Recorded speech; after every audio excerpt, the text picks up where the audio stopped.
చూడండి ప్రియమైన వాళ్ళ, భోజనం కోసం మేము మందిరానికి వస్తున్నాము అన్న చేతులు ఎత్తండి, చేతులు ఎత్తండి, మీకోసం చేపిస్తా. మాట చెప్పానంటే తప్పను, ఎవరు ఎత్తలా కదా. అంటే మీరు దేనికోసం వస్తున్నారు?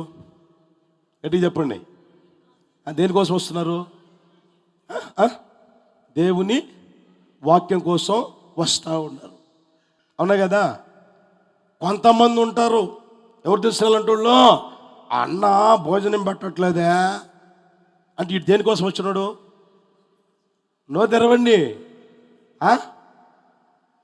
నోరు తెర, గట్టిగా చెప్పొచ్చు కదా దేనికోసం వస్తున్నట్టు. ఎందుకు ఇంటికాడికి శుభ్రంగా వండుకొని తిని, ఎవరొద్దున్నారు నిన్ను? మొదట ఆరాధనకి రా, వెళ్ళిపో, వండుకొని తిను. ఎందుకు ఆపేశానో నీకు తెలిసినా? ఆ విషయం నీకు తెలుసునా?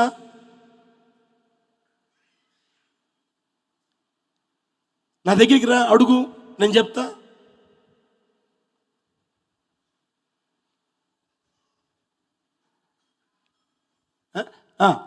ఆ మాట చూడండి, మళ్ళీ చదవండి. నేను చదవండి గట్టిగా. నేను మీతో నిజమాడినందున. అరే మీకు శత్రువులయ్యానా? హల్లెలూయా. ఎంతకాలం ప్రైజ్ లార్డ్ అన్నావు, ప్రైజ్ లార్డ్ అక్క, ప్రైజ్ లార్డ్ అన్నావు, ప్రైజ్ లార్డ్ అన్నావు, ప్రైజ్ లార్డ్ అన్నా అని వందనాలు చెప్తివి, చుట్టూరు తిరిగితివి. ఇప్పుడు నిజం చెప్తే అంటే చెప్పండి,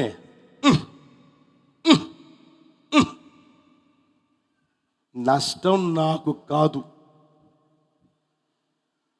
నేను నష్టపోను.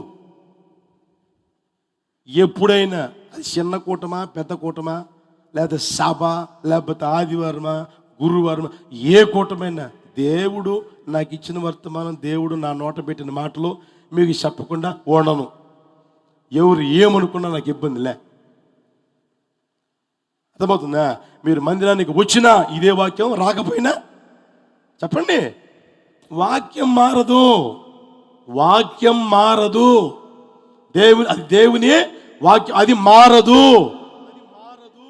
సున్నా గతించిపోవచ్చు, పొల్లు గతించిపోవచ్చు, దేవుని మాట చెప్పండి మారదు, గతించదు. భూమి ఆకాశం గతించిపోవచ్చు, దేవుని వాక్యము గతించదు, గతించదు. దేవుని వాక్యం గతించనిది ప్రియమైన వాళ్ళరా. నిజమాడినందున చెప్పండి గట్టిగా, నేను మీకు శత్రువునయ్యానంటరా. హల్లెలూయా, హల్లెలూయా, హల్లెలూయా. కనుక మీరు లోకంలో చూడండి, కావాలంటే మందిరానికి వస్తున్నప్పుడు చూడండి, నిజం ఆడండి కావాలంటే. అప్పుడు ఇటు చూచాడు, ఇక నీ మొహం కూడా చూడడం, వందనాలు కూడా బెటరు. నువ్వు పెట్టు, నువ్వు వందనాలు పెట్టు, ఇది తిప్పుకొని పోతా ఉంటావు. నువ్వు వందనాలు పెట్టు, సరే వాళ్ళు బెటరు, వందనాలు బెటరు. దానికి నువ్వు బాధపడాల్సిన అవసరమే లేదు.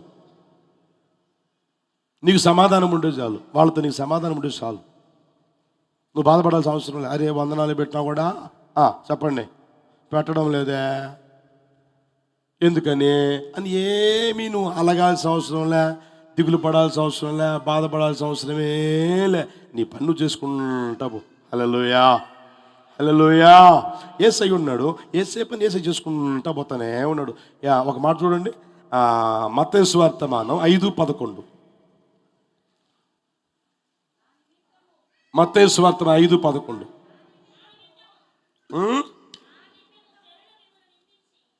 నా నిమిత్తము జనులు మిమ్మును నిందించి హింసించి మీ మీద అబద్ధముగా చెడ్డ మాటలెల్లా పలుకున్నప్పుడు ధన్యులు, సంతోషించి ఆనందించండి, పరలోకమందు మీ ఫలం అధికమగును. ఈలాగున వారు మీకు పూర్వమందుండిన హింసించారు. వాళ్ళకి అలవాటు అదే. వాళ్ళకి ఏం అలవాటు అంటే హింసించడమే అలవాటు, నిందించడమే అలవాటు. ఆ తర్వాత హింసించడము, నిందించడము అలవాటు వాళ్ళకి. వాళ్ళ అలవాటు వాళ్ళు ఉంటారు, వాళ్ళు మానరు, వాళ్ళ అలవాటు మానరు. హింసించేవాడు మాంతాడా, హింసిస్తానే ఉంటాడు. నిందించేవాడు మాంతాడా, నిందిస్తానే ఉంటాడు. అబద్ధపు మాటలు ఎలా చెప్పేవాడు మాంతాడా, మానడు. అబద్ధపు మాటలు మానడు, చెప్తానే ఉంటాడు. నీ మీద చెప్తాడు, నా మీద చెప్తాడు, ఎవరి మీద ఏం చెప్తాడు. ఇప్పుడు మీరు చూడండి, నా మీద నీకు చెప్పిన వాడు నీ మీద ఇంకొకటి చెప్పడా? నమ్మకం ఉందా? నన్ను గురించి చెప్పడన్న నమ్మకం ఉందా? పొరపాటున ఉండదు. నా గురించి నీకు చెప్పినవాడు, నీ గురించి నాకు చెప్పినవాడు ఏమంటే నీ గురించి కూడా ఇంకొకటికి చెప్తాడు. అలా అది అలవాటు వాడికి, వాడుకది. అందుకని అక్కడ రాయబడింది, నా నిమిత్తము జనులు మిమ్మును నిందించి హింసించి మీ మీద అబద్ధముగా చెడ్డ మాటలెల్లా పలుకుతా ఉంటారు. ఏమండి, వాళ్ళు హింసిస్తూ ఉంటారు, నిందిస్తూ ఉంటారు, పలుకుతా ఉంటారు. వాళ్ళు పలుకుతానే ఉండి దేవుడు ఏం చేస్తాడంట? ఆ శత్రువులు ఎదుట మన భోజనం సిద్ధపరచును గాక. హల్లెలూయా. మన తల నూనెతో అంటును గాక. ఆ తర్వాత మన గిన్నె నిండి, మన గిన్నె పొర్లుతూనే ఉంటుంది. హల్లెలూయా. అది ఆగదు, మన గిన్నె పొర్లుతూనే ఉంటుంది. హల్లెలూయా. సేవ ఆశీర్వదించబడుతూనే ఉంటుంది. దేవుడు జనాల్ని తీసుకొని వస్తూనే ఉంటాడు, మందిరాన్ని నింపుతూనే ఉంటాడు. ఆత్మల్ని చెప్పండి, ప్రార్థన చేస్తున్నాం కదా, ఏమని? నన్ను అడుగుము, జనులు నీకు స్వాస్థ్యం ఇస్తాను, భూమి దిగంత వరకు సొత్తుగా ఇస్తాను అని అన్నావు కదా ప్రభువా అని మనం మాట్లాడుతూనే ఉన్నాం, దేవునితో చెప్తానే ఉన్నాం, ఆయన అడుగుతూనే ఉన్నాం. జనులు ఇస్తానే ఉంటాడు. వాళ్ళు చెప్పండి, వాళ్ళు నిందిస్తూనే ఉంటారు, హింసిస్తూనే ఉంటారు, అబద్ధం సాక్షి చెప్తానే ఉంటారు, వాళ్ళు చెప్పుకుంటూనే ఉంటారు. దేవుడు చెప్పండి, ఓవర్ఫ్లోయింగ్, గ్రాటిట్యూడ్ ఓవర్ఫ్లోయింగ్. హల్లెలూయా, హల్లెలూయా. అదే గ్రాటిట్యూడ్ ఓవర్ఫ్లోయింగ్. నీ గిన్నె నిండి పొంగి పొర్లును గాక. హల్లెలూయా. ఆయన గిన్నె నిండి పొంగి పొర్లిస్తూనే ఉంటాడు. వాళ్ళు ఏమండి హింసిస్తూనే ఉంటారు, నిందిస్తూనే ఉంటారు, తర్వాత అబద్ధపు సాక్ష్యము చెప్పిస్తూనే ఉంటారు, మాట్లాడి వాళ్ళకి అది వాడుకైపోయింది. మనం ఎలా మారుతాం? ధన్యులుగా మారిపోతా ఉంటాం. మీరు సంతోషించండి, ఆనందించండి, పరలోకంలో మీ ఫలము అధికంగా మారిపోతుంటుంది. వాళ్ళు ముందు నిన్న ప్రవక్తలు కూడా ఏం చేశారు చెప్పండి? ముందున్న ప్రవక్తలు కూడా ఏం చేశారు? వాళ్ళకి అలవాటు అది హింసించడం, తర్వాత నిందించడం, ఆ తర్వాత ఇలాంటి వాళ్ళకి అలవాటు. మనకు అనవసరం. అర్థమవుతుందా? మనం భయపడకుండా ధైర్యపడక ఉన్న ముందుకు అడుగు వేయుదుము గాక. హల్లెలూయా, హల్లెలూయా. అది మీ వ్యక్తిగత జీవితంలోనైనా, సంఘపరంగానైనా, సేవకుల పరంగానే ప్రియమైన వాళ్ళనా నిశ్చయముగా నా దేవుడు చెప్పండి, నా శత్రువుల ఎదుట భోజనము సిద్ధపరుచును, నా తలను నూనెతో అంటును, నా గిన్నె నిండి పొర్లును. నా ప్రభు ఆశీర్వాదాలు దయచేయును గాక. కనుక ఏ రోజు అనుకోమాక నాకెందుకు శత్రువులు లేస్తున్నారు, నేనేం చేశాను? అన్యాయం చేయలేదే, అక్రమం చేయలేదే, అనీతి చేయలేదే, ఎవ్వరికి నేను ఏ హాని చేయలేదే, నాకెందుకు వీళ్ళు విరోధంగా లేస్తున్నారు అని ఎప్పుడు అనుకోమాక. ఎందుకు లేస్తారయ్య అంటే ఏమండి, నీకు జయం కలుగుటాన్ని బట్టి. ఆ తర్వాత కారణమే ఉండదు నీ గురించిన భయం వాళ్ళకి, అంతే. ఆ తర్వాత నీ మీద ఇతరులు చూపుతున్న దయ, ప్రేమను బట్టి, ఇతరులు చూపుతున్న ప్రేమను బట్టి, దయను బట్టి, నీవు ఆశీర్వదించబడుతూ ఉండటను బట్టి, నీ నోట నిజం మాట్లాడుతున్నావే దాన్ని బట్టి శత్రులుగా మారుతారు. దాని గురించి మనం భయపడకూడదు. నిత్యము గట్టి కృప దయచేయును గాక. ఈ మాటలో ఒక్కొక్కరి గుండెలు నీరు కట్టి ఫలింపు చేయును గాక. లేచినప్పుడు ప్రార్థన చేసుకుందామా?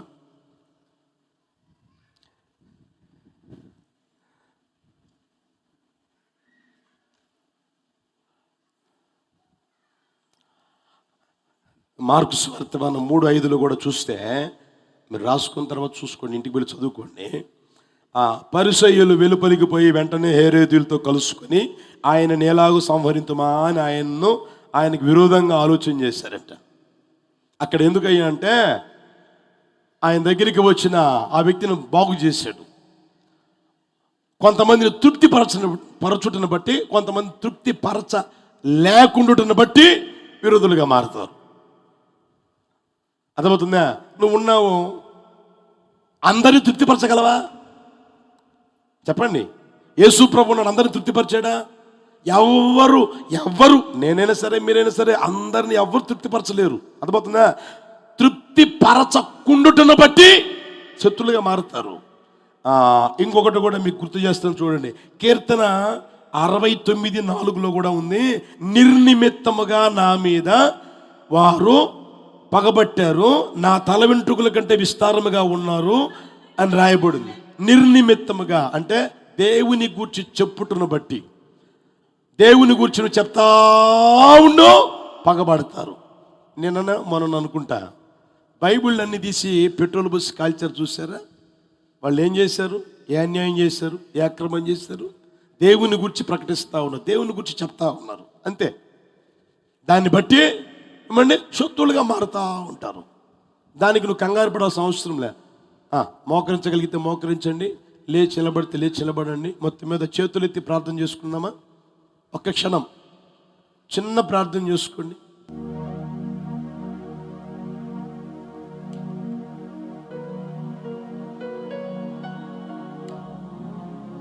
ఆకాశం వైపు చేతులెత్తి చిన్న ప్రార్థన చేసుకుందామా?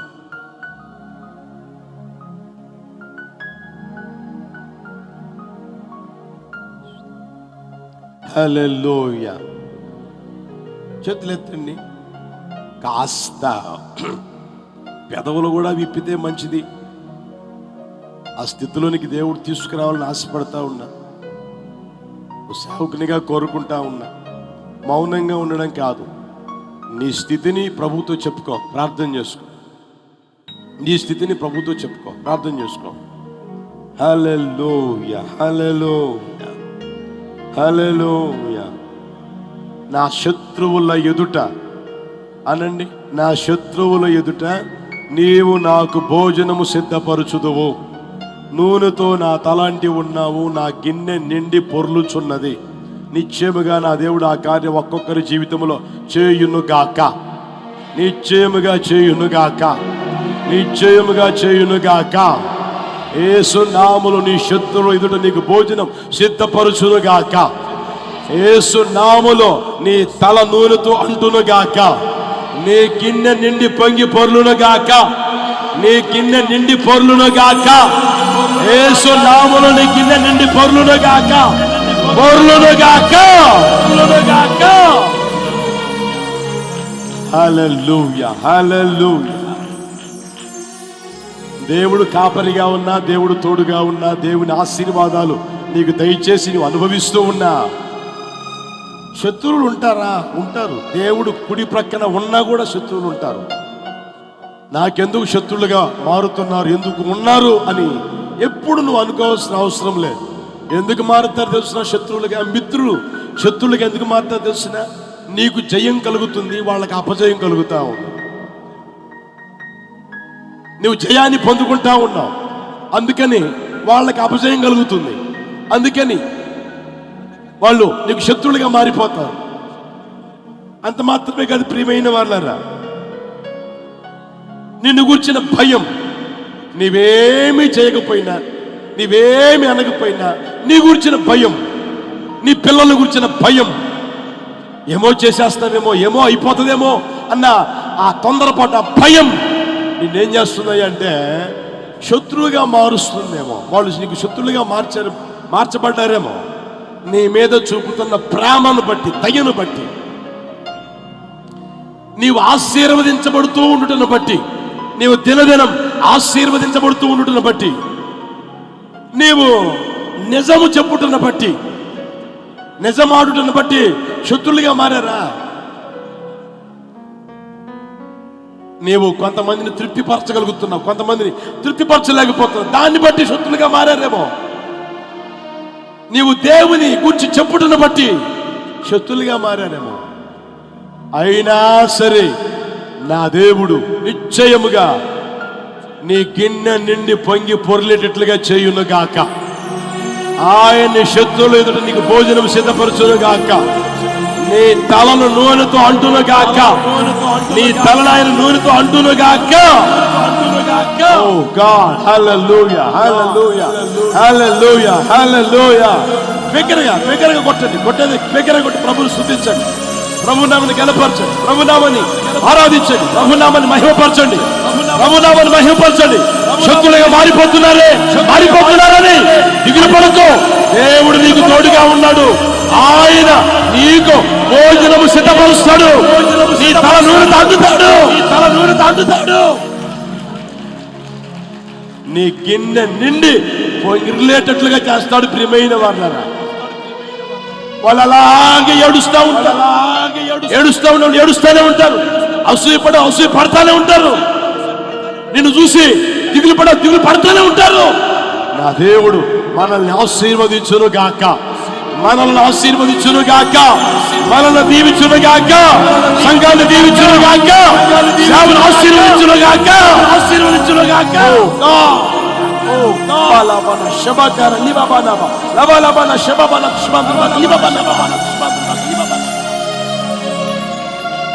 హల్లెలూయా, హల్లెలూయా, హల్లెలూయా, హల్లెలూయా, హల్లెలూయా. ఒక క్షణం అలా ఆకాశపు చేతులెత్తి తీర్మానంతో చిన్న ప్రార్థన చేసుకో. మీదట ప్రభువా, ఇలాగెందుకు శత్రులుగా మారుతున్నారని అనుకోనయ్యా. ఎందుకు శత్రులుగా మారుతున్నారో నాకు తెలియజేశారు ప్రభువా. నేను ప్రభువా నిన్ను స్తుతిస్తానయ్యా, కృతజ్ఞతాస్తుతులు చెల్లిస్తాను ప్రభువా అంటూ చిన్న ప్రార్థన చేసుకోగలిగితే ప్రార్థన చేయబోతాం. అందరం ప్రార్థన చేసుకుందాం. అందరం చిన్న ప్రార్థన చేసుకుందాం. సర్వాధికారి మహాగణుడైన నా తండ్రి, మీ పరిశుద్ధ నామాన్ని స్తోత్రం నాయన. ఉదయకాలంనైనా జరిగిన మొదటి ఆరాధన మీరు ఆశీర్వాదకరంగా జరిగించారు. రెండవ ఆరాధనలో కూడా ప్రభా మహిమ కలిగిన దేవునిగా మీరు మా మధ్యలోనికి దిగివచ్చి ప్రభా ఈ ఆరాధన అంతటిని కూడా ఆశీర్వాదకరంగా జరిగించినందుకు మీకు స్తుతి చెల్లిస్తున్నాము తండ్రి. మీకు స్తోత్రం నాయన. దయగలిగిన తండ్రి, మీ ఏర్పాటులో, మీ చిత్తములో, మీ ఆలోచనలో ఉన్న ప్రజలను నడిపించి ప్రభా వాక్యమైన దేవునిగా దిగివచ్చి లేఖన సత్యాలలో నుంచి మీరు మాట్లాడిన ప్రతి మాటను బట్టి కూడా స్తుతి చెల్లిస్తున్నాం తండ్రి. శత్రువుల ఎదుట భోజనాన్ని సిద్ధపరచగలిగిన దేవునిగా ప్రభా మీకు స్తోత్రం తండ్రి. లేఖనాల ద్వారా మీరు తెలియచేసి ఉన్నారు. దైనందిన వ్యక్తిగత జీవితాల్లో తండ్రి నీ స్తోత్రం. శత్రు పోరాటాన్ని బట్టి పలు సందర్భాలలోనైనా కృంగిపోయి అధారి పడిపోయి కన్నీరు కార్చి అలసిపోయినటువంటి అనుభవాల్లో ఉన్న ఒక్కొక్కరిని మీరు జ్ఞాపకం చేసుకోండి తండ్రి. మీకు స్తోత్రం నైనా. కృపగలిగిన దేవా, కయ్యనుని లక్ష్య పెట్టలేదని అతడు ముఖాన్ని చిన్నబుచ్చుకొని ప్రభా తన సహోదరుడి మీద కోపపడినట్లుగా లేఖనాలు సెలవిచ్చుచూ ఉన్నవి తండ్రి. దుర్దినాలు చెడు కాలంలో ఉంటూ ఉండగా తండ్రి నీకు స్తోత్రం నైనా. ఈ అనుభవంలో ఉన్నటువంటి ప్రతి వారిని కూడా జ్ఞాపకం చేసుకుని తండ్రి నీ బిడ్డలను మీరు ధైర్యపరిచి నడిపించండి స్వామి. మీకు స్తోత్రం నైనా. దయగలిగిన దేవా నీకు స్తోత్రం తండ్రి. దావీదు శత్రువు మీద జయం పొందినప్పుడు నైనా అయ్యా నీకు స్తోత్రం. సౌలు అతని మీద విషపు చూపులు నిలిపినట్లుగా లేఖనాలు సెలవిచ్చుచూ ఉన్నవి తండ్రి. దైనందిన వ్యక్తిగత జీవితాల్లో జీవితాన్ని చేయుచూ ఉన్నప్పుడు అయ్యా నీకు స్తోత్రం తండ్రి. విజయోత్సవాలతో నడిపించబడుతూ ఉన్నప్పుడునైనా కూడా ఉన్నవారు తండ్రి, రక్త సంబంధులు, ఉద్యోగ స్థలాల్లో, చదువుకునే స్థలాలలో ప్రభా ఎందరైతే శత్రువులుగా మార్చబడి ఉన్నారో వారిని బట్టి కలవరపడక ప్రభా మిమ్మల్ని బట్టి తండ్రి స్తుతించుచు ముందుకు కొనసాగగలిగిన కృప ఒక్కొక్కరికి మీరు అనుగ్రహించండి. ఐగుప్తు దేశంలో పితరులైన ఇశ్రాయేలీలు బహుగా ప్రబలి విస్తరించుట ద్వారా ఐగుప్తీలు తండ్రి ఇశ్రాయేలీల మీద ప్రభానికి స్తోత్రం తండ్రి పగను పెంచుకున్నట్లుగా తండ్రి వారి మీద శత్రు శత్రుత్వాన్ని పెంచుకున్నట్లుగా లేఖనాలు సెలవిచ్చుచూ ఉన్నవి. శత్రువులతో వీరి చేతిని కలిపి మన మీద యుద్ధం చేస్తారేమో అన్నటువంటి భయముతో వారు నడిపించబడినట్లుగా లేఖనాలు సెలవిచ్చుచూ ఉన్నవి. తండ్రి దేవానికి స్తోత్రం తండ్రి. మమ్మను గూర్చినటువంటి భయము చేత ఎందరు శత్రువులుగా మార్చబడుతూ ఉన్నారు తండ్రి. అయ్యా నీకు స్తోత్రం. అట్టి పరిస్థితిని బట్టి ప్రభా కలవరపడక తండ్రి యేసయ్యా నీకు స్తోత్రం తండ్రి. ముందుకు కొనసాగటానికి, ఆత్మలో వర్ధిల్లటానికి ఒక్కొక్కరికి ధారాళమైన కృపనివ్వండి తండ్రి. నీకు స్తోత్రం నైనా. దావీదునైనా తాను పోయిన స్థలమంతటిలో కూడా సుబుద్ధి కలిగి, మిక్కిలి సుబుద్ధి కలిగి నడుచుకొని అతడు ఆశీర్వదించబట్టు చూసినప్పుడు తండ్రి దేవానికి స్తోత్రం తండ్రి అతని మీద అసూయపడి అతని మీద శత్రుత్వాన్ని పెంచుకున్నట్లుగా లేఖనాలు సెలవిచ్చుచూ ఉండగా తండ్రి ఈ కడవరి దినాల్లో ప్రభా మనుషుల యొక్క ప్రేమ, సంఘములో ఉన్నటువంటి తండ్రి దేవుని బిడ్డల యొక్క ప్రేమను బట్టి తండ్రి నీకు స్తోత్రం. ఎందరైతే అసూయ కలిగి ఉంటున్నారో, ద్వేషాన్ని కలిగి ఉంటున్నారో తండ్రి ఈ పరిస్థితులను బట్టి కూడా కలవరపడకుండా తండ్రి శత్రువు మీద తండ్రి జయం పొందుట కొరకు స్తుతి చెల్లించుచు తండ్రి ముందుకు కొనసాగే కృపనివ్వండి. ఇస్సాకు అభివృద్ధి పొందుటను చూసి ఫిలిస్తీయులనైనా అతనికి శత్రువులుగా మార్చబడి ఉన్నారు తండ్రి దేవానికి స్తోత్రం. ఆత్మలో ఎదిగేటప్పుడు, విశ్వాసములో బలం పొందేటప్పుడు, ఆర్థికంగా వృద్ధి పొందేటప్పుడు, ఉద్యోగ పరంగా ఆశీర్వాదం పొందేటప్పుడు, భౌతికంగా ఆశీర్వదించబడేటప్పుడు ఎన్నో శత్రు పోరాటాలు, వ్యతిరేకతలు, విరోధాలు కలిగినప్పుడు తండ్రి అధైర్యపడిపోకుండా తండ్రి విశ్వాసాన్ని కాపాడుకొనుచు నడిపించబడటానికి కృపనివ్వండి. యేసయ్యా నీకు స్తోత్రం. సత్యము పలికినప్పుడు నైనా అయ్యా నీకు స్తోత్రం అనేకులు శత్రువులుగా మార్చబడతారు కనుక తండ్రి నీకు స్తోత్రం నైనా అధైర్యపడిపోకుండా తండ్రి నీ నిమిత్తమైనటువంటి నిందను, దూషణను, అవమానాన్ని సహించుకోవటానికి కృప దయచేయండి నాయనా. అయ్యా నీకు స్తోత్రం. నిర్హేతుకముగానే తండ్రి శత్రువులుగా అనేకులు మార్చబడుతూ ఉండగా తండ్రి యేసయ్యా నీకు స్తోత్రాలు తండ్రి.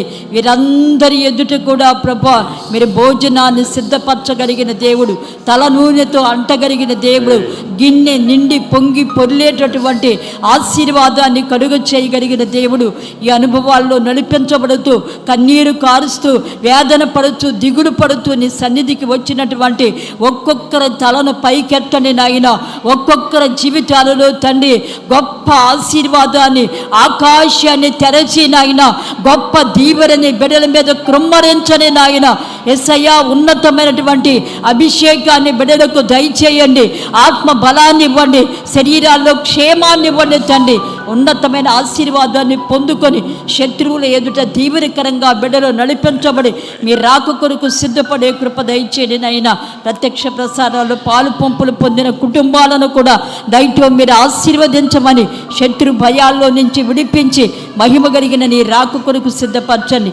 ఆరాధన అంతటిని ఆశీర్వాదకరంగా జరిగించారు. సేవకులను బలపరిచి వాడుకున్నారు. అధికమైన కృపతో, ఆరోగ్యంతో, నూతన ప్రకటనలతో, కొలతలేని ఆత్మతో నింపి నాయన మీ పరిచర్యలో వాడుకునండి. ప్రతి వారిని నాయన ఉన్నతమైనటువంటి ఆశీర్వాదంతో నింపి తల నూనెతో అంటినైనా పొంగి పొర్లి ఆశీర్వాదంతో తృప్తిపరిచి మహిమ కలిగిన మీ రాక కొరకు ఆయుత్తపరచమని యేసు నామములో అడుగుచున్నాము తండ్రి. ఆమేన్. మన ప్రభువైన యేసుక్రీస్తు కృప, తండ్రి అయిన దేవుని ప్రేమ, పరిశుద్ధాత్మని అన్యోన్య సహవాసము సన్నిధి ఇప్పుడు ఎల్లప్పుడూ సదాకాలం మనకును సకల పరిశుద్ధులకును తోడై నడిపించును గాక. ఆమేన్. హల్లెలూయా, హల్లెలూయా, హల్లెలూయా. ప్రభువు అందరిని దీవించును గాక.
ఘోరమైన కల్వరిలో సిలువ మ్రానుపై వేలాడితివా నా యేసయ్యా. ఘోరమైన కల్వరిలో సిలువ మ్రానుపై వేలాడితివా నా యేసయ్యా.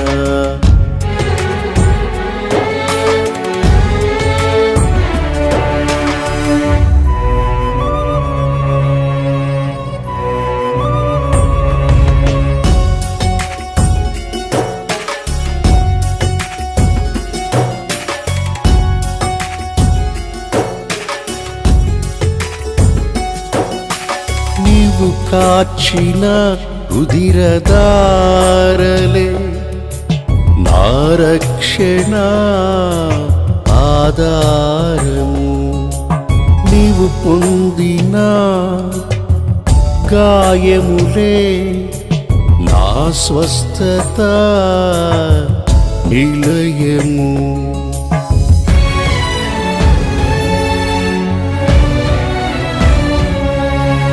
నీవు కాచిన రుధిరధారలే నా రక్షణ ఆధారము. నీవు పొందిన గాయములే నా స్వస్థత నిలయము. నీ ప్రేమ నాపై చూపి ప్రాణాన్ని ధారపోసితివే.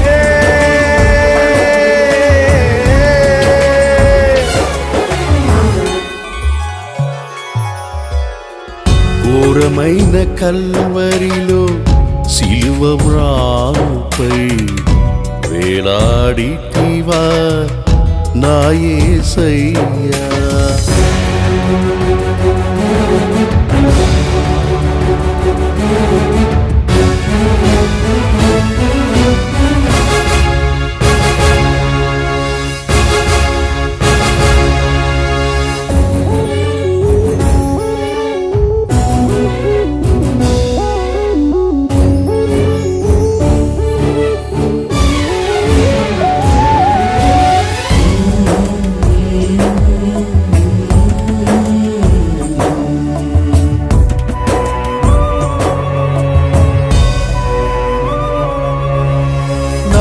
కొరకే శాపమును భరించి పాపమును మోసి సహించితివే. అన్యాయమైన తీర్పును పొంది ఏలాడితివిహీన దొంగల మధ్యన.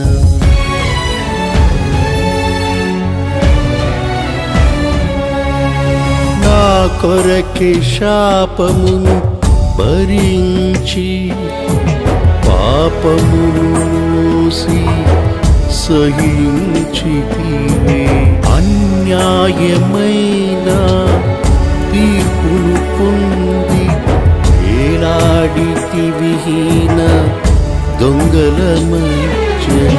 సుందరమైన నీ దేహం ఎంతో వికారమాయనే.